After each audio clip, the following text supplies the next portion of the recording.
But perhaps because Huntington is more interested in policy prescriptions than he is either in history or in the careful analysis of cultures, Huntington, in my opinion, is quite misleading in what he says and how he puts things.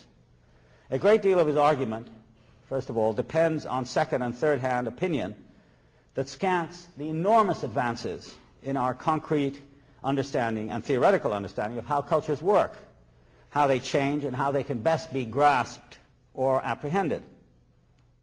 A brief look at the people and opinions he quotes suggests that journalism and popular demagoguery are his main sources rather than serious scholarship or theory.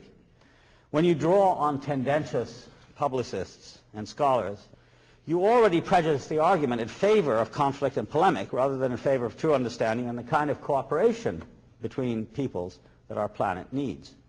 Huntington's authorities are not the cultures themselves, but a small handful of authorities picked by him because, in fact, they emphasize the latent bellicosity in one or another statement by one or another so-called spokesperson for about that culture. The giveaway for me is the title of his book and his essay, The Clash of Civilizations, which is not his phrase, but Bernard Lewis's. On the last page of Lewis's essay, entitled The Roots of Muslim Rage, which appeared in the September 1990 issue of the Atlantic Monthly, Lewis speaks about the current problem with the Islamic world. I quote,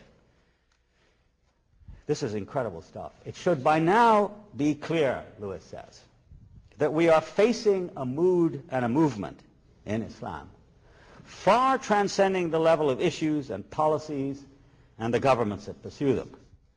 This is no less than a clash of civilizations, the perhaps irrational but surely historic receptions of an ancient rival against our, whenever you hear the word our, you want to head for the exit, against our Judeo-Christian heritage, our secular present, and the worldwide expansion of both.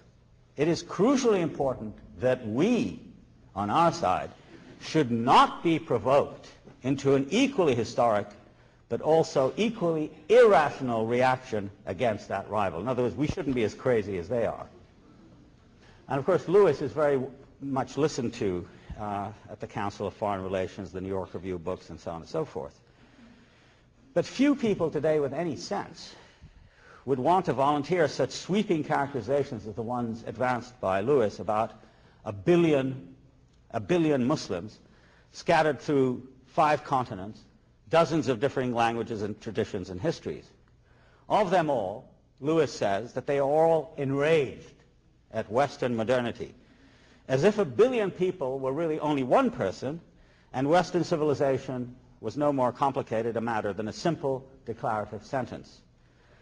But what I do want to stress is, first of all, how Huntington has picked up from Lewis, in a classical kind of Orientalist gesture, the notion that civilizations are monolithic and homogeneous. And second, how, again from Lewis, he assumes the unchanging character of the duality between us and them. In other words, I think it's absolutely imperative to stress that, like Lewis, Huntington doesn't write neutral, descriptive, and objective prose, but is himself a polemicist whose rhetoric not only depends heavily on prior arguments about a war of all against all, but in effect perpetuates them.